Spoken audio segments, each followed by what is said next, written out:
Russia అధ్యక్షుడు Putin మరొకసారి ఎన్నికవడం 2030 దాకా అతనే అధ్యక్షుడిగా ఉండబోతూ ఉండటం తట్టుకోలేకపోతున్న పాశ్చాత్య దేశాలు. ఎట్టి పరిస్థితుల్లో రష్యాని దెబ్బకొట్టాలి, రష్యా మీద యుద్ధం చేసి దాన్ని దెబ్బతీయకపోతే కనుక ఇక తమ ఆధిపత్యాన్ని గండి కొడతాడు. ఎందుకంటే గతంలో యుఎస్ఎస్ఆర్గా ఉన్నటువంటి దాన్ని 50 ఏళ్ల పాటుకు జాగ్రత్తగా గేమ్స్ నడిపి రెండో ప్రపంచ యుద్ధం తర్వాత దాన్ని రష్యా కిందకు మిగిల్చగలిగింది అమెరికా మిత్రపక్షాలు, యూరప్, నాటో దేశాలు.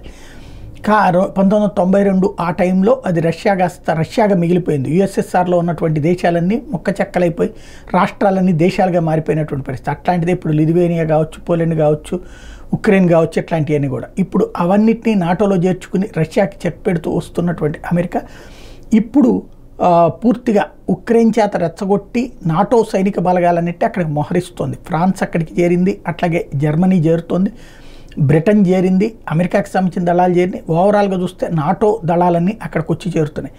ఈ దేశంలో పుతిన్ తన సైన్యాన్ని కూర్చోబెట్టి తన అభిప్రాయాన్ని చెప్పాడు. పాశ్చాత్య దేశాలు మనం ప్రశాంతంగా ఉండటం ఇష్టం లేదు, వాళ్ళు మనకేదో పాఠం చెప్దాం అనుకుంటున్నారు, మనం వాళ్ళకి పాఠం చెప్పాలి, వాళ్ళకి బుద్ధి చెప్పాలి, ఎట్టి పరిస్థితుల్లో సిద్ధంగా ఉండండి అని పిలుపునిచ్చాడు.